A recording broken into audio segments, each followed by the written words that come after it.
editor and hosting. And we have with us attorneys Kemoy McEachran as well as Alexander Shaw, and both of them, from what they're saying, boy, it's so like trouble. Thank you both. Appreciate you talking to us.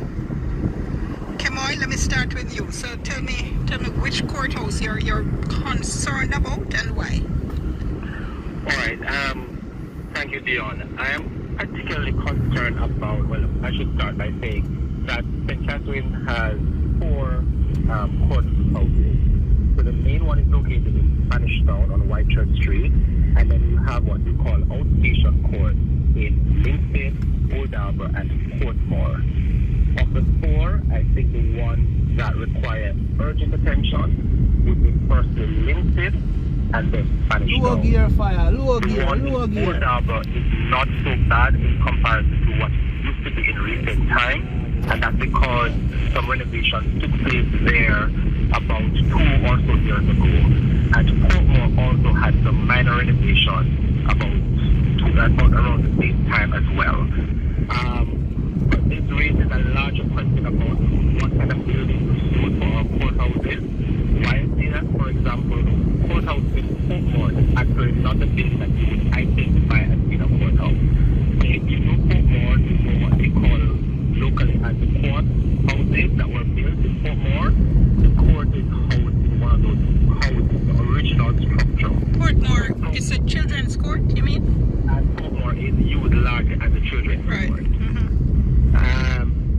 In Spanish Town now, well, Linstead is housed on top of a police station in Linstead, and that is absolutely at this time in a deplorable condition. In fact, Hurricane Beryl has affected the police station, and it is so bad. There's a section of the room in Linstead where guard rooms used to be where the police officers sit, take reports and do other administrative duties. That entire area of the room is gone. So you'll go into the guard room and you're looking up at the sky. This means that the police officers are now seated on the steps entering the police station, and the court is surrounding the police station. There is absolutely none.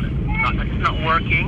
There's none. Absolutely no public bathroom facility when it comes on to the courthouse at Linstead. What? Absolutely none. 0. It doesn't exist. I was there just last week, and a member of the public came to me asking, where is the bathroom? I had to tell her, there's none. It's not even legal. That doesn't even sound legal. You're supposed to have public facilities that don't have bathroom facilities. There is none at Linstead. And so there's an entire long list at Spanish Town. It has multiple challenges, including the fact that when it rains, the courthouses and rooms, they are flooded, especially the area where it's supposed to be foyer for the public. That area floods as well as the courtrooms as well. Hold that thought for me, Kemoy. I have to go to the break. We're listening to Kemoy McEachran. He's talking to us about courts in Spanish, in the St. Catherine, I should say. We'll continue with him when I come back, and we'll bring in Alexander Shaw as well, who also has some concerns. Remember our WhatsApp line, 876-552-590.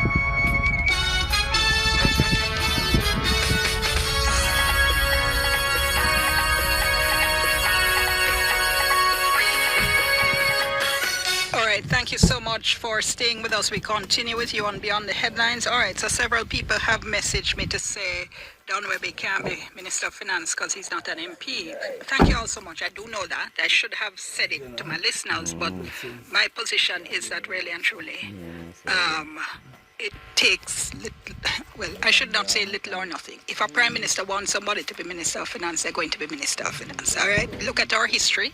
Just look back at our history. And as well, look at the current landscape. We have several MPs on the government side now who we do not expect to see back on the ballot papers come next time around. somebody can step down and go to spend more time with their family or travel the world or become an ambassador somewhere or whatever pretext it's going to be. So yes, you're completely right, of course, and I should have made that point in response to my listener, but I don't see the fact that and I'm not saying I'm seeing Don Webby as Minister of Finance. I'm saying the fact that he's not an MP currently is not in my mind. I'm still talking about the state of our courthouses in St. Catherine. Come on, McEachron talking to us as well as Alexander. Sean, Alexander, let me bring you in. Tell me your concerns. Hearing me, Alexander? Did we lose Alexander? I think we may have lost Alexander. So while we get him back, let me come back to you, Kemoy, because he had started to talk about flooding in Spanish Town. Yes, and I'll just wrap up on the point of bathrooms. So what exists in Spanish Town, and I want the listeners to be clear, because sometimes when we have these discussions, some things get a little... So we're not talking about... This is not a conversation where lawyers are complaining that they don't have any bathrooms. We don't. But I'm going to the extent where the public as well, which is a larger if it doesn't even have bathrooms or proper facilities.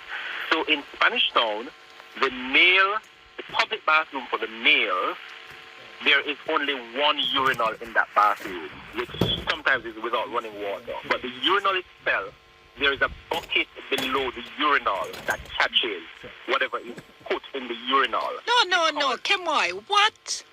I kid you not, because the urinal has a defect and it has not been fixed. Oh. On the other side, which makes the bathroom smell, so that a lot of the public doesn't use it. Oh my gosh. Of course, other people don't use it. On the other side, where the staff uses that bathroom as well, so the male staff bathroom now, the urinal is not working at all. So it's wrapped up with a garbage bag, and there's only one toilet in that bathroom.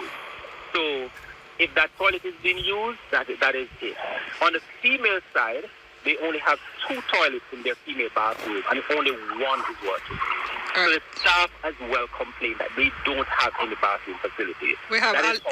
That's how bad it is. Alexander is with us now. Alexander Shaw, tell me your concerns about the courts in St. Catherine. Well, Dion, I think Council McEachron has been, stating the facts as it is in terms of the current conditions. But my real concern is that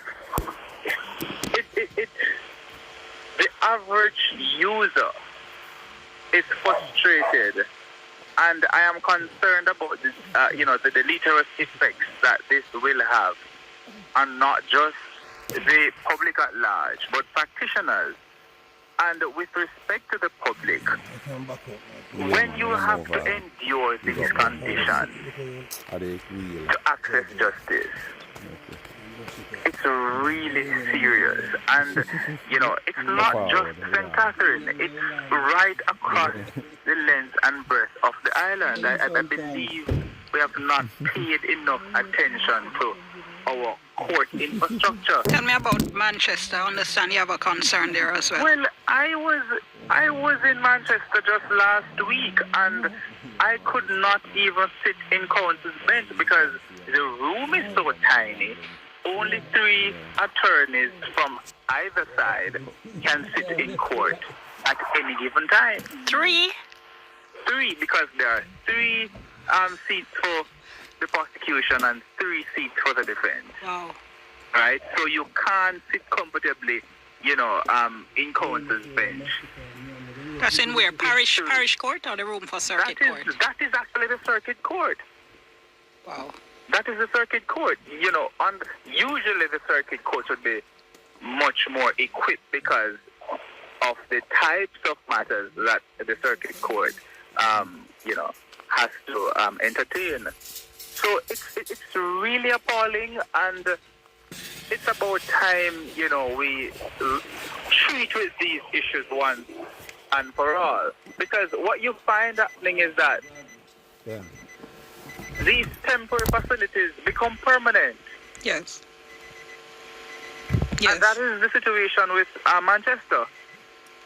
Because it was, in fact, a temporary solution, and we're going years upon years. What was a temporary solution?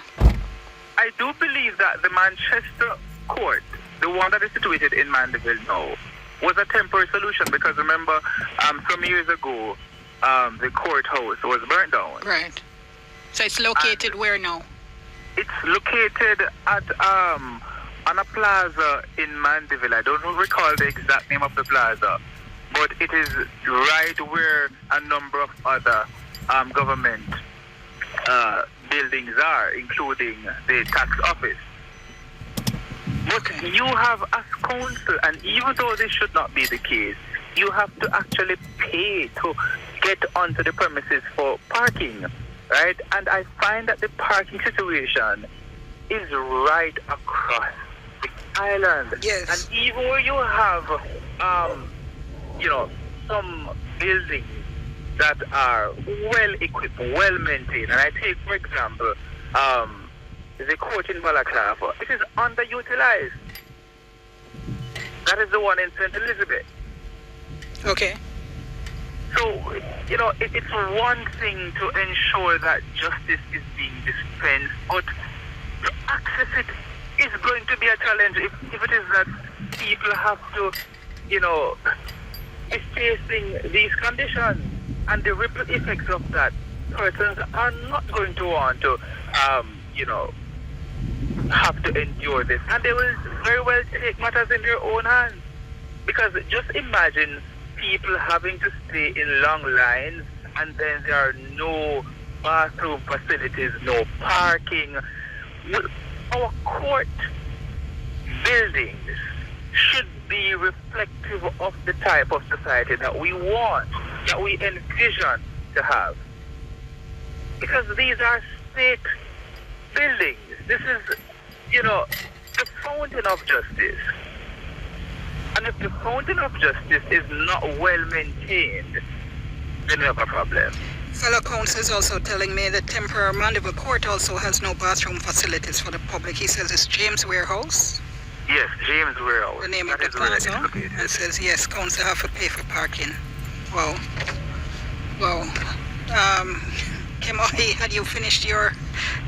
Well, I have a long list.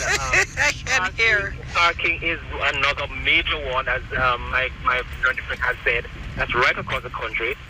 That's also trying at Spanish Town. As there's absolutely no parking at Spanish Town, none at Linstead, absolutely none at Linstead, none at Old Harbour, and very little at Portmore. It is so bad that sometimes even the judges themselves do not have a spot to park. A few years ago, an attorney parked her car on the road outside of Spanish Town. When she got back from inside of court, her car was gone. It was stolen. Stolen? I thought you were going to say towed. No, it was stolen. And that car has not been recovered up to today. It has been stolen. These are real issues that we're facing. The lack of, we talk about the public and their perception and how they interact with the system. I mean, it's bad enough that let's not talk about the fact that they're interfering with the criminal justice system, for the court is not just for criminal justice, it's for other reasons. And I'm particularly concerned as well about the persons who show up jury duty, for example, in Spanish Town. I don't know if you get to pass Spanish Town in the morning. It's a big market of people outside, everybody bundled together. And this is also another issue that we are complaining with that we should be concerned about, especially when we look at the new dispensation of jury tampering and all these things. We just need an overall assessment of exactly where we are going and what we are doing. Another concern I know, for example, the government has introduced, which is very wonderful, the system of mediation or restorative justice. That is where, for example, the criminal justice system, depending on the offense, the legislation allows for the parties to sit down and have a discussion and talk it out without having to go to a trial. There is absolutely no room in any of our courts to accommodate this. This is happening. You have to wait for courtroom is free to happen, or you do it in the corridor. So the probation officers and the different mediation officers stand. You're kidding me. I wish I was joking. I wish I was joking. They stand in the corridor to do these mediations. No With people passing and no privacy and they do the best that they can. I can imagine. They do the absolute best that they can. So we're not even going to the fancy thing for example. And it shouldn't be fancy, but you'll understand in the context. So this is not lawyer complaint and say, oh, we don't have any room to interview a client. That is a wishful thinking. We're not asking for that because it doesn't exist at all. We're talking about even more basic things that are required to be All right, I tell you what, I have to leave it there. We're going to break here. I thank you both so much. We're going to be talking to the Justice Minister when we come back after the break. So let's see if he can give us any joy in terms of what's to come. Appreciate your time, Alexander Shock, Kemoy Makekron. Thank you so much talking to us there about the state of courthouses in St. Catherine, in Manchester. I'm told by my colleague as well that the Balaclava court was closed because of mold. Balaclava matters now being heard in Santa Cruz as well as Black River. Thank you so much for that. Let's take a break. We'll soon come. Unlock your savings with their special deposit. That's why people do not want to get involved in jury duty. One of my colleagues says he's always wondered why journalists and lawyers don't shout out regarding these issues. Why do they live with the conditions and not shout out? And let me see. We have as well. Where is this?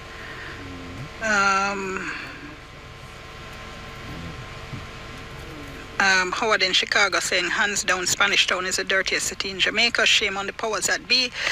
It's so funny you say that because I was saying just the other day, Howard, how just Spanish Town is just the existence of Spanish Town as it now is just an example of our complete lack of vision as a country. Spanish Town and Spanish, that square is one of the most architecturally beautiful places in Jamaica. And we have allowed Spanish Town to become what it is, overridden by gangs and crime and just chaka. It should be a jewel of heritage, preservation of heritage tourism. We should have walking tours going through there 10 times maybe not 10, several times a day. It is such a beautiful space, and it is just an example of how we just make everything just galang so and just completely go to waste. Every time I go to that square, thank God I haven't been to court over there for a while because I can't stand it, no parking and all the other issues, but every time I go there my heart just hurts me for the waste and how wasteful this country is of our wealth, our culture, our heritage, our beauty. And everything just going to waste. All right. Let me come off of that particular hobby horse for a moment because we have with us the Justice Minister, Delroy Chuck. Mr. Chuck, afternoon to you. How are you doing? Hi, good evening, Dion, and good evening to your listeners. Very much appreciate you talking to us. Let me give you a quick update because we've been doing a series of discussions over the past couple of weeks on the state of our courthouses. We've spoken so far about courthouses in St. James, in Westmoreland, in St. Catherine, Manchester. I'm sure I'm missing one or two, but across the board, we're getting the same kinds of concerns. Courthouses that are falling apart, bathrooms that are either poorly maintained or non-existent. No bathrooms at all, we're hearing, for instance, in Linstead. Court building flooding, we're hearing in Spanish Town. Termites eating benches in Manchester. No space for lawyers. Mediation taking place in public corridors. No parking is a complaint at every single courthouse. And so we're happy that you're with us because we want to ask, where are we going here? Well, first of all, I'm very disappointed to hear that all these complaints are coming in when, in all sincerity, most courthouses have had some upliftment, but I'm not denying that many more need to be improved. Now, I think... Sorry, just before you continue, your disappointment is with what exactly? Well, that it has not come to my attention, or the Ministry of Justice's attention. All these problems? Because, yes. Would you like us to send you all the recordings we've done? I would be very happy. My producer, Camille, all the programs we've done on the courthouses, can we put them together in a package and send them to the Justice Minister next week? I would be very happy because whenever I travel around the island and I see the courthouses, I'm so disappointed that these matters don't come to my attention. Okay. About 4 weeks ago, I was in the Supreme Court, only to hear that the air conditioner has not been working for 2 years. I was shocked because for the last 3 years we have more than enough money to to fix that. The last 3 years, we have not utilized all the money we have at the Ministry of Justice to deal with courthouses. You know, I've heard you say that, and just before you continue, let me ask this, because it is beyond my understanding and comprehension how it can be that the problems, because we had on 2 lawyers today, and at least 3 other discussions we've had on each program, we've had 2 or 3 lawyers talking about the problems and people messaging in as well. And the problems that they are describing are self-evident, right? We don't need no investigative team to find them out. Yes. And this is where I'm so disappointed that when we decided to move the maintenance of the courts to the Court Administration Division, which comes under the Chief Justice, and we in the Ministry of Justice will deal with major repairs. I recall dealing with Chief Justice Zayla McCullough and said to her, let us agree that anything under 100,000 Jamaican you will deal with. Anything that over 100,000 the Ministry of Justice will deal with. I said, this is how I think it would be arranged. And she said, no. We will just deal with maintenance because CAD, that is the Court Administration Division, will deal with maintenance and we will deal with major infrastructural repair. But the line, the MOU between Court of Administration Division and MOJ has not really been properly delineated. So you take, for instance, to put in a new air conditioning unit at the Supreme Court, which may cost 10 million or 30 million. That should be a matter for the MOJ. But with due respect, CAD decided that they are going to deal with it. And for the last 6 months, they've been trying to work through the procurement process to get those things done. I would like to intend to meet with the Chief Justice and the Court Administration Division. Anything that requires procurement, it should come to the Ministry of Justice. In other words, once it is over 5 million or $1 million, the Ministry of Justice will deal with it. But with respect to a lot of the concerns we've been hearing, it sounds like major repairs or rehabilitation. Frankly, some of these courthouses sound like people just need to be moved out of them entirely. Well, that's the point, Leon. Sometimes you're not even aware that the courthouse is falling totally apart. No, let me be very clear on this, Minister, because these are problems that the hundreds of Jamaicans have to face on a daily basis. I mean, Council was just saying to me that he was at Linstead Courthouse and a member of the public came to him asking for the bathroom and he had to say there is none. He said, not that it's not working, there is none. So are you saying to me there is no process to send to you at the ministry or the ministry generally a report on these terrible conditions at our courthouses? About 6 months ago, I said in a meeting with the court administrators where the Chief Justice and I were there, I said in that meeting with the court administrators, if the court administrators send 2 letters to the court administration office and the repairs are not done, can you, Chief Justice, agree that those letters should be copied to me at the Ministry of Justice so we can deal with them? Sincerely, Dion, I'm appalled. I went to the Linstead Courthouse about 3 weeks ago. The Linstead Court is in that condition.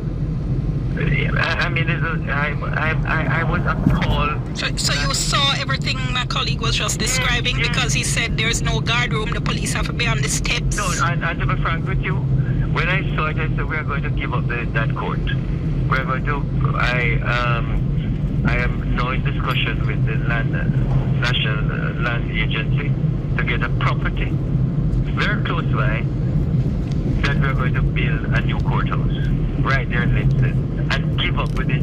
Hopefully within 3 to 6 months, give up the Linstead court because it's on top of the police station. It's not appropriate.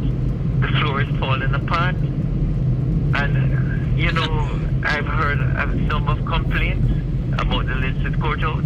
Over the past 2 years, I've been begging my property people to work with CAD to fix the court, put in the new air condition, because I hear all these complaints. But now that I see it physically with my own eyes. I said, forget the court. That place's court must be abandoned, and we give that court the top where 2 courts are to the police station, and we build a court nearby.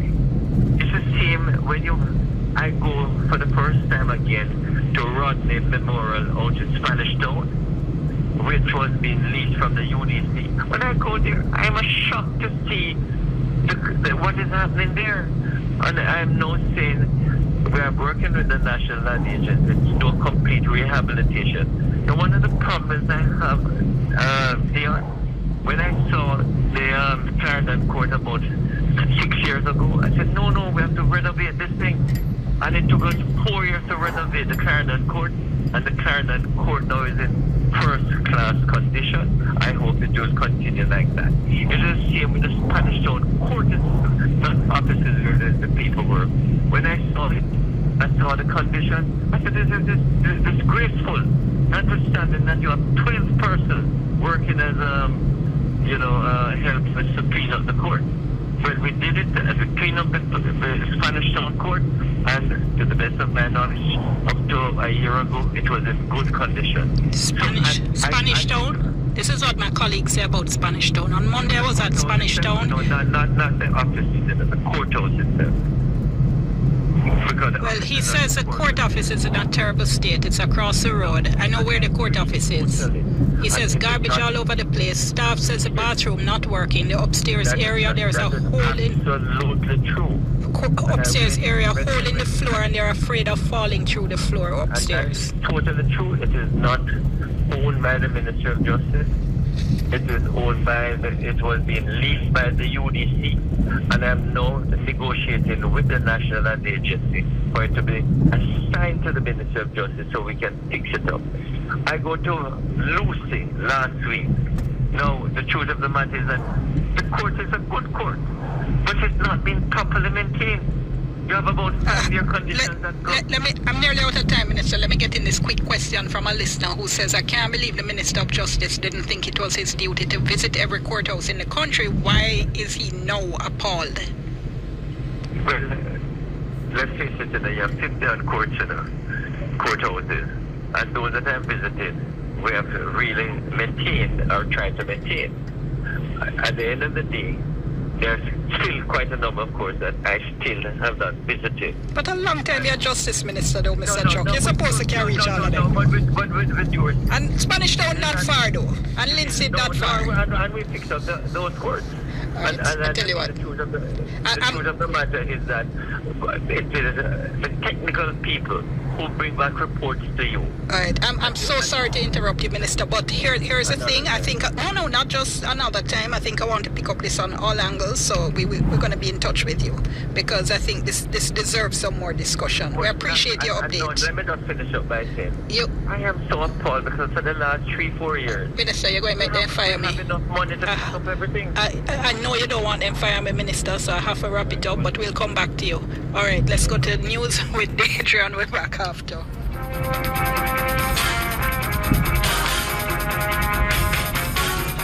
Having constant blockage in your residential